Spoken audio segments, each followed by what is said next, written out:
దెయ్యాలు ఉన్నాయా లేదా అనే ఒక సందేహంలో ఉన్న నాకు ఉన్నాయి అని ప్రూవ్ చేసిన ఒక స్టోరీ అనమాట. మా తాతయ్య గారి స్టోరీ. అండ్ మా తాతయ్య గారు చనిపోయినప్పుడు ఒక 3 days అవుతుంది కదా. 3 days అయిన తర్వాత చిన్న కార్యక్రమం చేయాలి.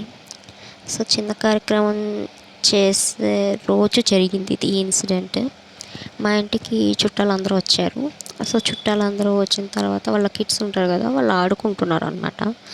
సో ఆడుకుంటున్నప్పుడు మా తాతయ్య గారి రూమ్లో ఒక బుడ్డోడు వెళ్ళి దాక్కున్నాడు. ఇంకొక బుడ్డోడేమో వెతుక్కుంటున్నాడు అనమాట, ఎక్కడ ఎక్కడ అని. సో అప్పుడు ఈ బుడ్డోడు వెళ్ళి మా తాతయ్య గారి రూమ్లో ఒక పెట్టె ఉంటుంది అనమాట. ఆ పెట్టె ఏంటంటే ఇత్తడి సామాన్లు ఉంటాయి కదా, సో అవి తోమి దాంట్లో పెడతా ఉంటాం. సో ఆ రోజు ఏం చేసామంటే అంతకు ముందు రోజు తోమి కడిగి పెట్టాము ఎండలో. సో అది తీయలేదు, ఎండలో అంటే మరి ఎండలో కాదు. సో అది తీయలేదు అనమాట. సో పెట్టె ఖాళీగా ఉందని వీడెళ్ళి అందులో దాక్కున్నాడు అనమాట.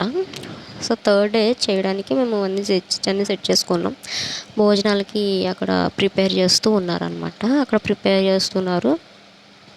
ఈలోగా మా తాతయ్య గారికి నాటుకోడి పెడదామని, ఫోటో దగ్గర కొన్ని ఐటమ్స్ పెడతాం కదా, వాళ్ళ ఫేవరెట్ ఫుడ్స్ పెడతాం కదా. సో నాటుకోడి అని తెచ్చి పెట్టారనమాట.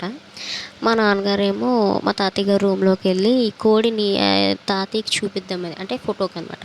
సో చూపించి అక్కడే కోసి బయటికి తెద్దామని చెప్పి, వండించడానికి తెద్దామని చెప్పి అక్కడ పట్టుకెళ్తే ఈలోగా చాక్ మర్చిపోయారు అనమాట. సో చాక్ మర్చిపోతే అక్కడెక్కడ వెతికితే లేదు. అప్పుడు ఆ కోడిని అక్కడే పెట్టి మా నాన్నగారేమో బయటకు వచ్చారు. బయటకు వచ్చి ఎక్కడెక్కడ వెతికితే ఒక 15 minutes వరకు ఆయనకి అసలు చాకే దొరకలేదు. మేమందరం కూడా వెతుకుతున్నాం. అప్పుడు ఏం చేయాలో తెలియక ఇంకా వంట వాళ్ళ దగ్గరికి వెళ్ళి వాళ్ళని చాక్ అడిగితే, ఆయన మీకు చాలా పని ఉందండి, ఇప్పుడు అడుగుతారేంటండి అని అన్నారు అనమాట. లేదు ఇలా కోడిని కోసి తీసుకొచ్చేస్తానంట. సరే అని చెప్పి ఒక అంకుల్ ఇచ్చాడనమాట. సో అప్పుడు మేము ఆ చాకుని తీసుకొచ్చి ఆ కిచెన్ తాతయ్య రూమ్లోకి వెళ్తే అక్కడ కోడి ఆల్రెడీ కట్ చేసి ఉంది. మేమందరం షాక్ అయ్యాం. ఓ మై గాడ్, ఒక్కటే షాక్.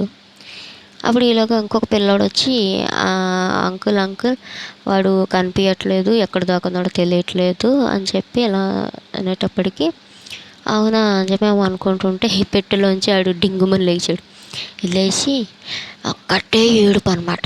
ఏడుపు ఏంటి రా నువ్వు ఇక్కడ ఇప్పుడు ఉంచావంటే, నేను ఆడుకుంటూ ఇక్కడ పెట్టె ఖాళీగా ఉందని చెప్పి ఇందులో దాక్కున్నాను, పెద్దగా ఉంది కదా అని అన్నాడు. సరేలే పద, ఈ కోడి ఏంటి నువ్వు కానీ ఇట్లా ఎవరు చేశారు ఇది అని చెప్పి అడిగితే, నేను అదే చెప్దాం అనుకుంటున్నాను.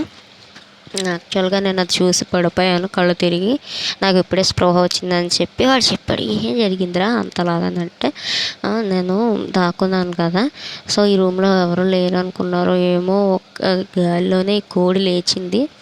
కోడి లేచి ఇట్లా కొట్టుకుంటుంది గట్టిగా. నాకు భయపడ్డాను. అట్లానే చూస్తుంటే ఏదో నాకు తెలియలేదు, ఒక షాడో లాగా అనిపించింది. అది వచ్చి కోడిని ఇట్లా ఇరిపింది మెడకాయ. అప్పుడు పడిపోయాను. ఇప్పుడు మీ అందరు వచ్చిన తర్వాత సౌండ్స్ విని మళ్ళీ లేచాను నేను అని చెప్పాడు అనమాట. అంటే మేమందరం ఇంకా ఒక షాక్ అనమాట. తప్ప ఇంకా బయటకు వచ్చేసాము అందరం. ముట్టను కూడా తీసుకొని, ఆ కోడిని కూడా తీసుకొని వచ్చేసిన తర్వాత ఆ కోడిని మా అమ్మతో వండించేసి మా తాతయ్య గారికి పెడదామని చెప్పి అన్నీ రెడీ చేసేసాం. తర్వాత నుంచి ఇంకా ఈ పిల్లోడంతా అబ్నార్మల్గా బిహేవ్ చేస్తున్నాడు అనమాట. ఒక చోటకి వెళ్ళి కూర్చోవడం, అక్కడ ఎవరితోనో మాట్లాడుతున్నట్టు, ఎవరితోనో ఆడుకుంటున్నట్టు, అది కాదు ఇది కాదు అని మాట్లాడుతున్నట్టు చేయడం స్టార్ట్ చేశాడనమాట. ఏంట్రా బాబు వీడు ఇలా చేస్తున్నాడని చెప్పి డౌట్ వచ్చింది. మేము అంతగా పట్టించుకోలేదు, కానీ పట్టించుకోవాల్సి వచ్చే రోజు ఎంత త్వరగా వస్తుందని మేము అనుకోలేదు. ఒకరోజు ఈ బుడ్డగాడు మా ఫంక్షన్ అయిపోయింది, వాళ్ళ ఇంటికి వెళ్ళిపోయిన తర్వాత ఈ బుడ్డగాడు ఏం చేశాడంటే, వాళ్ళ అమ్మ చెప్పడం అనమాట, మా అమ్మ చెప్తే తెలిసింది. ఒకరోజు తెల్లవారుజామున వాళ్ళ ఇంట్లో నుంచి, తెల్లవారుజాము కాదు midnight అనుకుంటా, అదే ఫస్ట్ షో అంటారు కదా 12ంటికి అవుతుంది కదా సినిమా, ఆ టైం అనమాట. సో ఆ టైంకి ఈ బుడ్డగాడంట రైలు పట్టాలు, వాళ్ళు రైల్వే క్వార్టర్స్లో ఉంటారనమాట. సో రైలు పట్టాల మీద నడుచుకుంటూ వెళ్తున్నాడంట.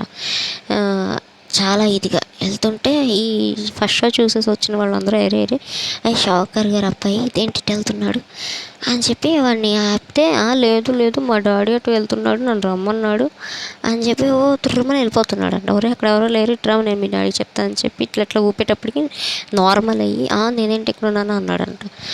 సరేలే ఏం కాదులే అని చెప్పి వాళ్ళు తీసుకొచ్చి మా ఇంట్లో అప్పచెప్తే చూసాం. మేము చూసేటప్పటికి వాళ్ళు వేసిన తలుపులు తాళాలు అన్నీ ఓపెన్ చేసుకొని వీడు వెళ్తుంటే అన్నీ ఓపెన్ అయిపోయినాయి అనమాట. ఎలా ఓపెన్ అయినాయి అని చెప్పి వాళ్ళు షాక్.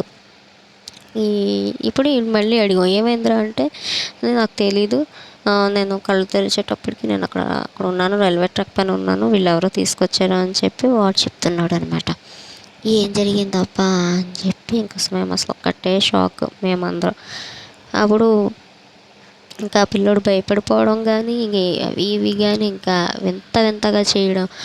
ఒకరోజేమో బయట కూర్చొని ఒక్కడే ఆడుకుంటున్నాడంట. వాడేమో బాల్ వేస్తున్నాడు, బాల్ దగ్గరికి వస్తుంది, మళ్ళీ ఎదురుకు వేస్తున్నాడు, ఎవడో కొట్టినట్టు హిట్ చేసినట్టు వస్తుందంట. ఏంట్రా అని వాళ్ళ అమ్మ అడిగితే ఒక వాడు ఆడుకుంటున్నావు అని చెప్పాడంట. ఎవడు వాడు అంటే వాడే బంటిగాడు అని చెప్తున్నాడంట. ఎవడాడు ఏడంటే అడుగు అంటున్నాడంట. వాళ్ళెవరికి కనబడట్లేదు. ఏంట్రా బాబు అని చెప్పి అనుకున్నాక ఇదంతా అసలు వాళ్ళ ఇంటికి వెళ్ళి వచ్చిన దగ్గర నుంచే ఆ రోజు ఆడు అక్కడ పెట్టిలో ఉన్నాడు, ఏం జరిగిందో తెలుస్తలేదు అని చెప్పి అనుకుంటాడు. ఇలా అయ్యేటప్పటికి 11వ రోజు అయ్యింది. మా తాతయ్య చనిపోయి పెద్ద కార్యక్రమం కూడా చేసాము.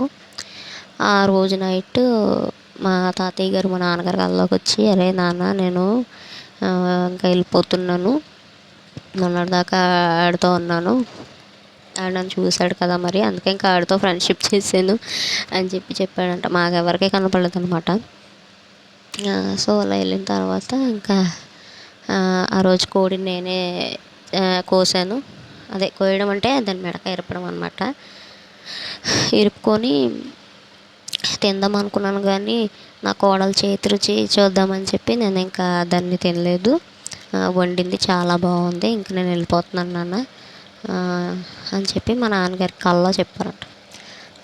అది జరిగిన తర్వాత ఈ కళ మా డాడీ మార్నింగ్ చెప్తే మేము అందరం ఓకే అనుకున్నాము. ఆ తర్వాత నుంచి బుడ్డగాడు నార్మల్ అయిపోయాడంట. అసలు ఇంకేమీ చెప్పట్లేదన్న, నార్మల్ అయిపోయి కుదురుగా ఉండడం, ఎవరితో ఆడడం అట్లాంటివి ఏమి లేవంట. సో నార్మల్ అయిపోయాడు. సో ఇది మీకు నచ్చింది అనుకుంటున్నాను.